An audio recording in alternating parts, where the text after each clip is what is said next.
सचंत यत्र साध्याः सन्ति देवाः यज्ञेन यज्ञम आयजन्त देवाः देवाः के विद्वांसा देवलोकों में विद्वान लोग हैं। देवलोकों में विद्वान लोग उन विद्वान लोगों ने यज्ञेन यज्ञम आयजन्त यज्ञ के द्वारा यजनीय परमात्मा का यजन किया। विद्वान लोगों ने यज्ञ के द्वारा यजनीय परमात्मा का यजन किया। महर्षि ने संस्कार विधि का जब गृहस्थ प्रकरण लिखा तो वहां उन्होंने लिखा कि इसी प्रकार प्रतिदिन प्रातः सायं स्त्री पुरुष यज्ञ के द्वारा परमात्मा की उपासना किया करें। यज्ञ के द्वारा परमात्मा की उपासना किया करें। और वेद क्या कह रहे हैं? यज्ञेन यज्ञम अयजन्त देवा विद्वान लोग यज्ञ के द्वारा ही यजनीय परमात्मा का यजन करते हैं। और वे तानि धर्मानि प्रथमानि आसन वे हमारे इस संसार में रहने के प्रथम धर्म है। धर्म का मतलब करणीय कर्म, कर्तव्य कर्म है। धर्म का मतलब हिंदू ईसाई सिख जैन बौद्ध लेना देना ही नहीं। ये जिन लोगों ने इन शब्दों को धर्म कहकर के जोड़ा उन लोगों ने समाज के साथ बहुत षड्यंत्र किया। वो बहुत घातक लोग थे, समाज के दुश्मन लोग थे। धर्म का मतलब होता है करणीय कर्म। आपके जो कर्तव्य हैं उन्हीं का नाम धर्म है। तानि तानि कानि यानि देवाः यज्ञेन यजन्त जो देवता लोगों ने यज्ञ के द्वारा परमात्मा का यजन किया वे ही प्रथम धर्म थे, वे ही प्रथम करणीय कर्म थे। तेन परिणाम क्या हुआ? तेन नाकम सचंत उनके द्वारा उन्होंने महिमा प्राप्त की और नाक का सेवन किया। ये नाक क्या चीज है? हम लोग सोचते नाक माने नाक। अगर हम इस शब्द का विश्लेषण करेंगे तो एक शब्द का माने सुख, कम सुखम। जो सुखदायक है उसका नाम है क, और जो बिल्कुल सुख न दे उसका नाम है अक, और जो बिल्कुल भी दुख ना दे सुख ही दे उसका नाम है नाक। न अकद्वौ प्रतिषेधौ प्रकृत्यर्थम कथयता। जहाँ पर डबल प्रतिषेध लग जाते हैं वे अर्थ को डबल करके कहना शुरू कर देते हैं। अगर डबल प्रतिषेध, एक तो आ प्रतिषेध लगा फिर एक ना प्रतिषेध लगा, अगर दो प्रतिषेध लग जाते हैं तो अर्थ को दोगुना कहकर कहना शुरू कर देते हैं। महर्षि ने जब ये देवरुद्र मंत्र की व्याख्या की तो कहा जहाँ पर दुख विशेष और दुख की सामग्री भी जहाँ नहीं है ऐसा जो नाक अर्थात मोक्ष है।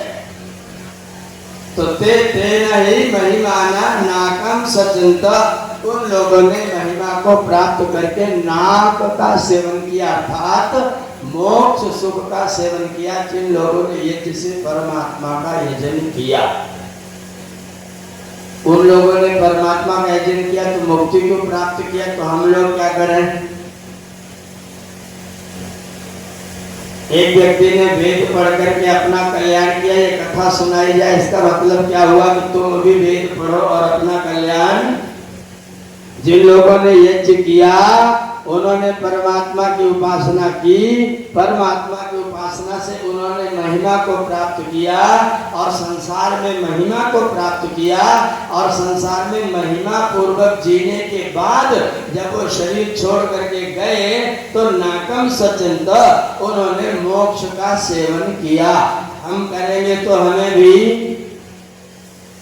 ये रास्ता यज्ञ किस लिए करना? जिससे हम इस संसार में महिमा को प्राप्त, ध्यान दीजिएगा, इस संसार में महिमा को प्राप्त करें। और संसार में तो महिमा को प्राप्त करें जब तक रहें, और संसार को छोड़ के जाएं तो मुक्त हो जाए। इस दुनिया में दो ही लक्ष्य हैं आपके जीवन में। मान लीजिए कि हम किराए के मकान में रहते हैं, किराए का ही मकान, किसी ने बनवाया नहीं महावीर, किराए का ही मकान। हम सब के सब लोग किराए के मकान में रहते हैं। जो लोग किराए के मकान में रहते हैं वो दो बातें सोचते रहते हैं। क्या बात सोचते हैं? पहली बात तो सोचते हैं, हे परमेश्वर ऐसी कृपा करो कि मैं अपना मकान बना लूं, अपना मकान बना लूं, ये किराए लेने का झंझट समाप्त हो जाए। और अगर कदाचित मेरे पास सोर्स ऑफ इनकम इस तरह का नहीं है, मेरे पास आय के स्रोत इस तरह के नहीं है कि मैं अपना मकान बना पाऊं, तो परमेश्वर इतनी कृपा तो जरूर करना कि कदाचित इस मकान का मालिक अगर अपना मकान मुझसे खाली करवाए तो ऐसा ही और इससे अच्छा, इससे सुखद, इससे कम दाम वाला, कम मेहनत वाला मकान मुझको फिर से प्राप्त हो जाए। या तो अपना मकान बन जाए और या तो ऐसा ही मकान मुझे फिर से तुरंत मिल जाए। तो या तो अपना मकान मिल जाए। अपना मकान कौन है? वो मकी भी है, वो मकान भी है। कुंवर सुखलाल मुसाफिर जी की कविताएं हैं, बहुत सारा उन्होंने लिखा है। 4 लाइन मुझे बहुत प्रिय लगती है। तू मकी भी है, तू मकान भी है। मकी माने मकान का मालिक। तू मकी भी है, तू मकान भी है, तू यहाँ भी है, तू वहाँ भी है। जो यहाँ नहीं तो कहीं नहीं, जो यहाँ तू है तो है सब कहीं। तू मकी भी है, तू मकान भी है, तू यहाँ भी है, तू वहाँ भी है। वही मकी है, वही मकान है। तो आपका अपना मकान कौन है? ईश्वर, मुक्ति। या तो वो मिल जाए, चलो ना मिले, मंजिल मिले मिले न मिले, मंजिल मिले मिले न मिले कोई गम नहीं, पर मंजिल के जुस्तजू में मेरा कारवां तो हो। मंजिल मिले मिले न मिले कोई गम नहीं, पर मंजिल के जुस्तजू में मेरा कारवां तो हो। मुझे भरतपुर आ रहा है, भरतपुर के रास्ते पर चल तो रहा हूँ, ऐसा नहीं कोटा जा रहा, जाना भरतपुर जा रहे हैं कोटा। तो अगर मेरा कारवां मंजिल की ओर को होगा तो मिलेगा। अगर मुझे अपना मकान ना मिल सके, मैं थोड़ा संबंध हूँ, थोड़ा कमजोर हूँ, तो कम से कम ऐसा ही मकान, ऐसा मकान जिसमें 3 मंजिल हो, है नहीं? गाय के पास में मकान है, 4 पिलर है, सीधा बीम है, 4 पिलर के ऊपर सीधा बीम है। हमारे पास 2 पिलर है, 2 पिलर के ऊपर एक बीम है, बीम के ऊपर फिर एक अगली मंजिल है, फिर एक बीम है और फिर अगली मंजिल है। भूलोक, भुवालोक और देवलोक। भूर्भुवस्सुः अग्निवायु आदित्येभ्यः भूर भुवा। जब ये जो करने बैठते हैं ना, तो भूर भुवा स्वः, पृथ्वी लोक, अंतरिक्ष लोक और देवलोक। पृथ्वी लोक का देवता कौन है? अग्नि। किसी के पैर सवेरे सवेरे ठंडे मिले तो जान लेना मामला ठीक नहीं है। इसीलिए पुत्र लोग सवेरे सवेरे उठते हैं, शिष्य लोग सवेरे सवेरे उठते हैं, अपने पिताजी के पैरों पर हाथ रख के चेक करते हैं, मेरे पिताजी ठीक ठाक है कि नहीं, क्योंकि पिताजी की उम्र है ठंडा होने की। और पिताजी पुत्र के सिर पर हाथ रख रहे हैं, क्योंकि जवानी में माथा गर्म होता है, मूड ऑफ होता है। तो पिताजी सिर पर हाथ रखते हैं और पुत्र जी पैर पर हाथ रखते हैं। दोनों जान लेते हैं स्वास्थ्य बिल्कुल ठीक है, पुत्र का भी स्वास्थ्य ठीक है, पिता का भी स्वास्थ्य ठीक है। और ध्यान रखना, अगर पुत्र ने पैर छुआ, पिताजी ने सिर छुआ, अर्थ और करंट दोनों बराबर मिले तो प्रवाह बढ़ जाता है, जीवन शक्ति बढ़ जाती है, जीवन का आनंद बढ़ जाता है। इसलिए पुत्र और शिष्य सवेरे सवेरे अपने माता पिता को चरण स्पर्श करके उनका स्वास्थ्य चेक कर लेते हैं। भूल भूलोक का देवता कौन है? अग्नि। अंतरिक्ष का देवता कौन है? वायु। देवलोक का देवता कौन है? सूर्य। मैंने अपनी आहुति चढ़ाई, पृथ्वी लोक तृप्त हो जाए, पृथ्वी का देवता अग्नि भी तृप्त हो जाए, भुवा लोक तृप्त हो जाए, इसका देवता वायु भी तृप्त हो जाए, देवलोक भी तृप्त हो जाए, इसका देवता आदित्य भी तृप्त हो जाए, और मेरे शरीर में प्राण, अपान और व्यान ये तीनों ठीक ठीक क्रियाएं करने लग जाएं। इसलिए स्वाहा यह आहुति समर्पित है, मेरे लिए नहीं है। मैं अपने शरीर को स्वस्थ बना के जगत के सुख के लिए कुछ कर सकूं, इसलिए यह आहुति है। इदम न मम, ये यज्ञ है। हे परमेश्वर, मेरा ये वाला मकान 3 मंजिल का है, केवल मनुष्यों के पास 3 मंजिल है, बाकी सबके मकान फिल्म के ऊपर सीधा एक बीम है, एक ही मंजिल है, बस दूसरा मंजिल खड़ा ही नहीं हुआ। हम मनुष्य हैं, हमारा सिर ऊपर की ओर को उठा हुआ है, गाय का सिर। इसमें से जिन लोगों ने दान दिया होगा, जब उनका नाम बोला जाता होगा तो सिर कैसा रहता होगा, और जिन्होंने नहीं दिया होगा उनका कैसा होता होगा कि बोलने वाला मेरी ओर न देख ले, कहीं देख ले, कहते तुम भी दे दो भैया। तो जिन्होंने जब सिर ऊंचा करने का मौका आया तो अपना सिर नीचे कर लिया, परमात्मा ने उनका अगले जन्म में सिर नीचा ही बना दिया। येषां न विद्या न तपो न दानम ज्ञानम न शीलम न गुणो न धर्म ते मर्त्यलोके भूमि भार भूता मनुष्य रूपेण मृगाश्चरन्ति। सिर नीचे को किए ही घूमते रहते। येषां न दानम न विद्या न तपा न ज्ञानम न धर्म। अगर नहीं किया तो 3 मंजिल का मकान मिलने वाला।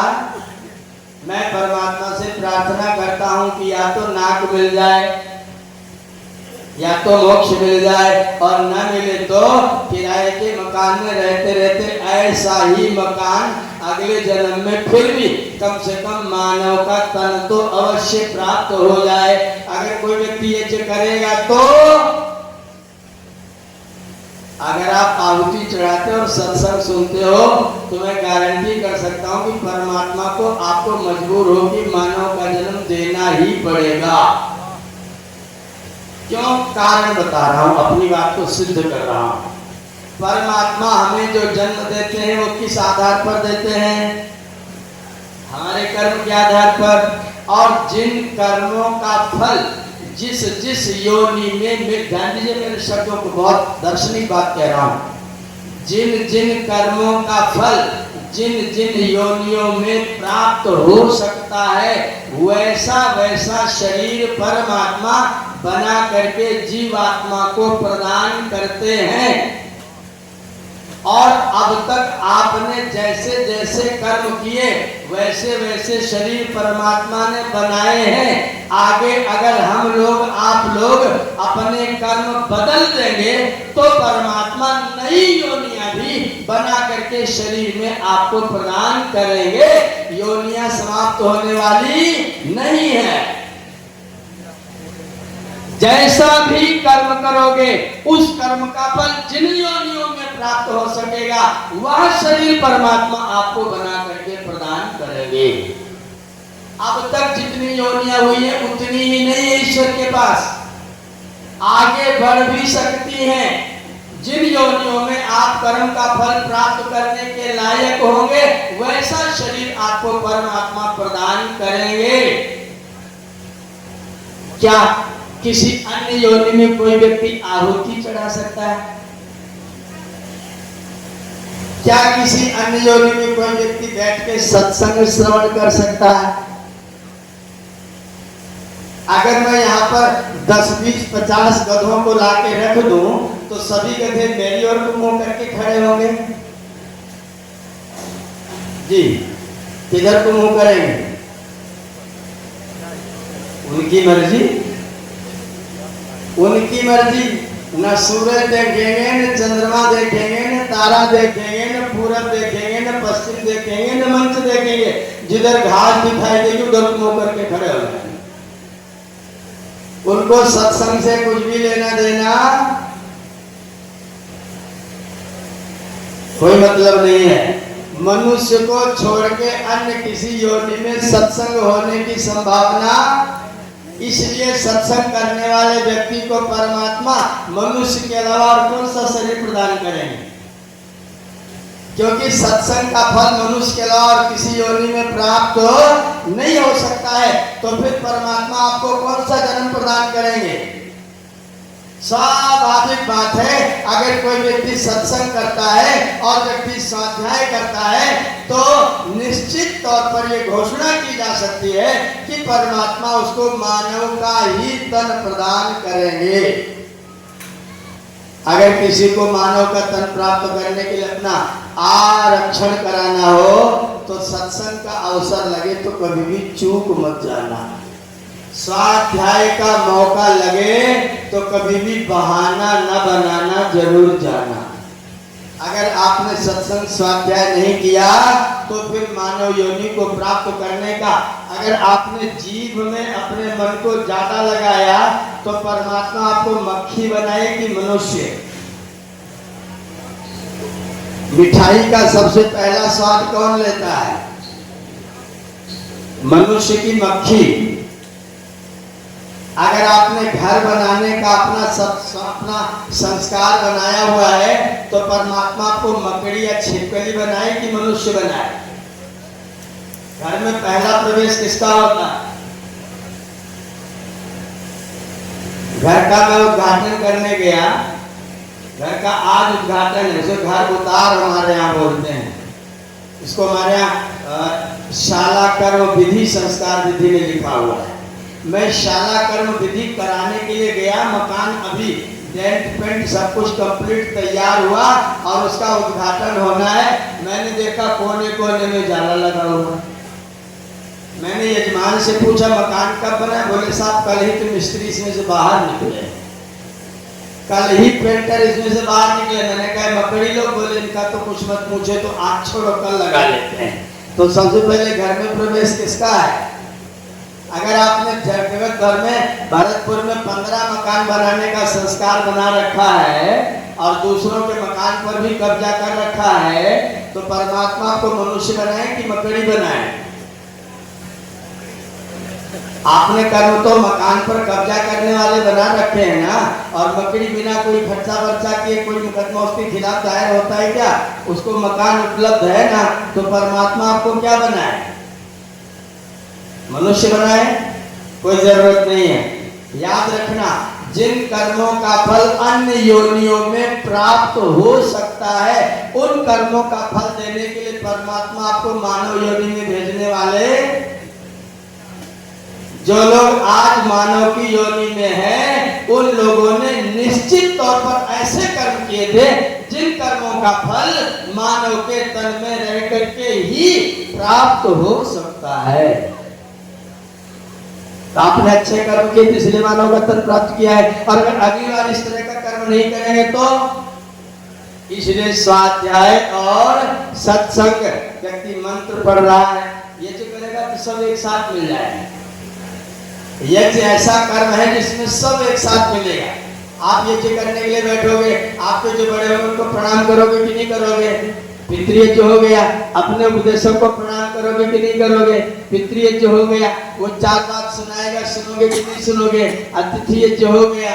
बलिवेश यज्ञ तो आप करने के लिए बैठे हो, घृत आहुति चढ़ा रहे तो देव यज्ञ तो करने बैठे हो, और मंत्र का अर्थ भी सुन रहे तो ब्रह्म यज्ञ भी कर ही रहे हो। अगर आप यज्ञ में यजमान बन के बैठ गए तो 5 यज्ञ एक ही स्थान पर आपके संपन्न हो जा रहे हैं।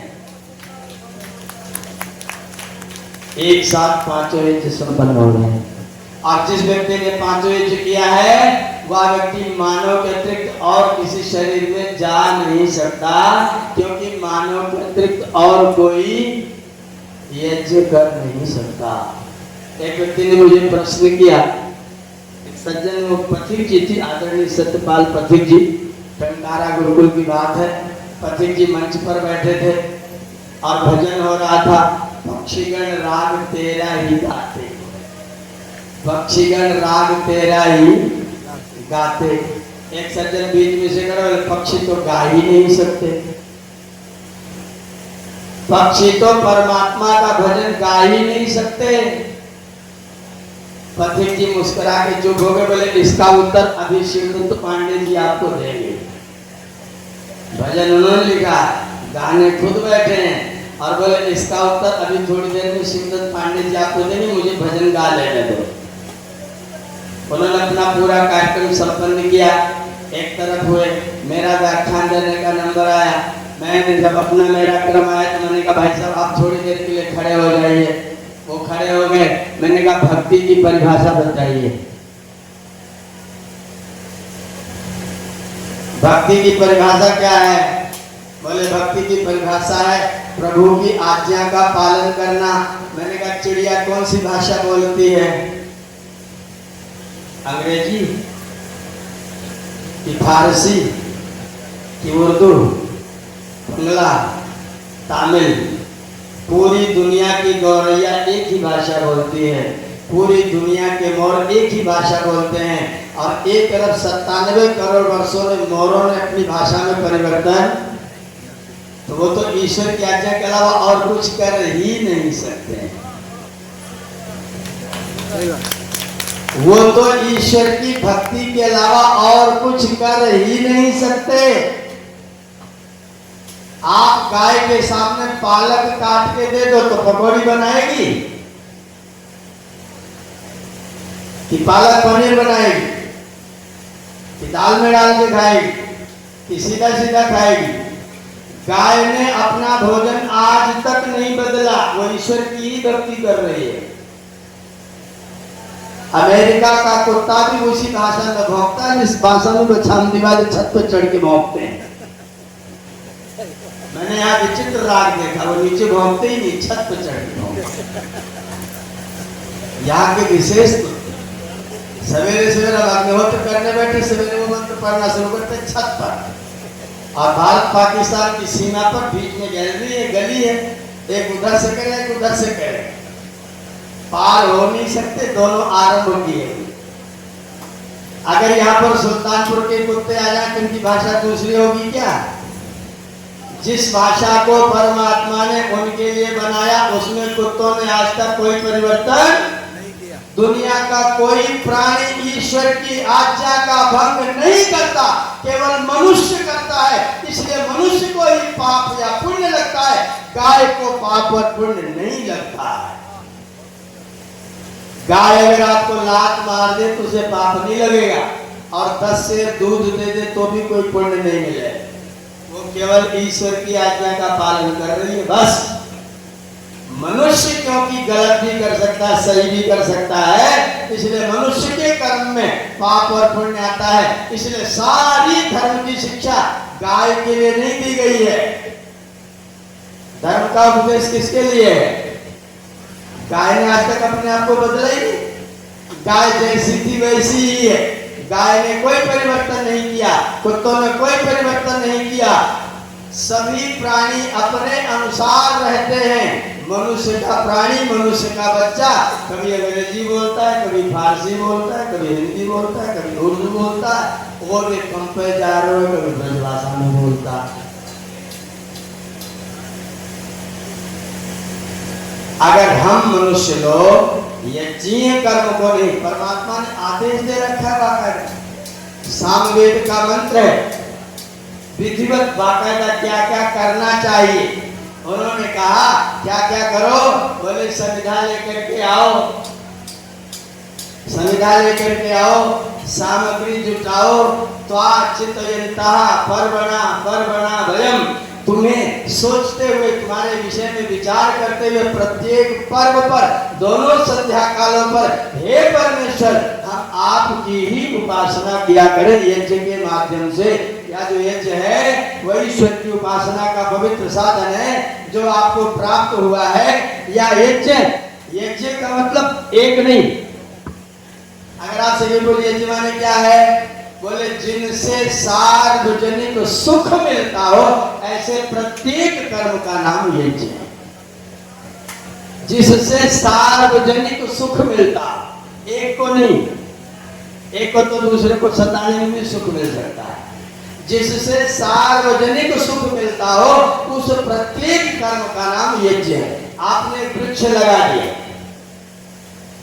उसके अंदर से होकर के जब जब हवा गुजरेगी, जब जब हवा गुजरेगी आपको शुद्ध वायु प्राप्त होगा। वृक्ष लगाना यज्ञ है, पानी को साफ रखना यज्ञ है, धरती को हरा भरा रखना यज्ञ है, मधुर वाणी बोलना यज्ञ है, आंखों से पवित्र दृष्टि रखना यज्ञ है, अपने हाथों से किसी का सहयोग करना यज्ञ है, कोई व्यक्ति असहाय है उसकी सहायता करना यज्ञ है, किसी को देख करके हल्के से मुस्कुराना भी यज्ञ है। मुस्कुराना भी यज्ञ। अगर आप किसी को देख करके आंखें दिखाते हैं तो आप असुर हो जाते हैं। अगर आप किसी को देख करके मुस्कुराते हैं तो आप देव हो जाते हैं। जब सामने वाला मुस्कुराता है तो मेरी आंखें उसका फोटो खींच करके मुझे भेजती हैं और मैं आपकी मुस्कुराहट को देख करके मेरे शरीर के अंदर डेल्टा नाम की किरणें पैदा होती हैं जो मेरे रक्त के अंदर सफेद कणों की मात्रा में वृद्धि कर देती है। आप अगर मुस्कुराते भी हैं तो ये चीज करते हैं। बड़ा विचित्र मामला है। ऋचं वाचं प्रपद्ये मनो यजु प्रपद्ये साम प्राणम प्रपद्ये चक्षुश्रोत्रम प्रपद्ये वागोजसहौजो मयि प्राणापानौ वाचा वाचा श्रोत्रेण मनसा जुहोमि। मैं वाणी से यज्ञ करता हूँ। इस समय मैं वाणी से यज्ञ कर रहा हूँ, आप लोग कान से यज्ञ कर रहे हैं। सत्संग सुनना क्या है? कान का यज्ञ है। उपदेश करना क्या है? वाणी का यज्ञ है। आहुति चढ़ाना क्या है? हाथ का यज्ञ है। सत्संग स्थल पर जाना पैर का यज्ञ है। जिससे सबको सुख मिलता है उस कर्म का नाम यज्ञ है। आप लोग यज्ञ कर्म कर रहे हैं। आदरणीय संचालक महोदय ऐसा संकेत कर रहे हैं कि अब समापन की ओर आया जाए। बहुत सुंदर बात की सत्संग की परिभाषा कर लीजिए। इसमें 3 शब्द मिले हुए हैं। नंबर 1 सत, नंबर 2 सम और नंबर 3 गा। गा माने जाना, जानना और पाना। संस्कृत भाषा में एक एक अक्षर के कई कई अर्थ हैं। गा माने जाना, जानना और पाना। सम माने अच्छा। आप इसको गा के साथ जोड़ दीजिए। अच्छी जगह जाना, अच्छी चीज जानना, अच्छी चीज पाना, इसको बोलते हैं संग। जहां जाने से आपको अच्छी बात मिले वो संग, जहां जाने से आपको अच्छाई प्राप्त हो वो संग, और जहां जाने पर आप अच्छी बात जाने उसका नाम क्या है? संग। इस संसार में 3 पदार्थ सत पदार्थ हैं। सत कौन कौन से? नंबर 1 मूल प्रकृति, नंबर 2 मैं हम जीवात्मा लोग, और नंबर 3 हम सब को प्रकृति में व्यवस्थित करने वाला परमात्मा। परमात्मा सत है, मैं भी सत हूँ, प्रकृति भी सत है। ऐसा संग जहाँ जाने पर ईश्वर, जीव और प्रकृति का सही सही भान हो जाए उसे कहते हैं सत्संग। जहाँ जाने पर ईश्वर, जीव और प्रकृति का सही सही भान हो जाए। हम लोगों को सही सही भान नहीं है। हम लोग वाणी में व्यवहार में कुछ बोलते, कहते करते कुछ।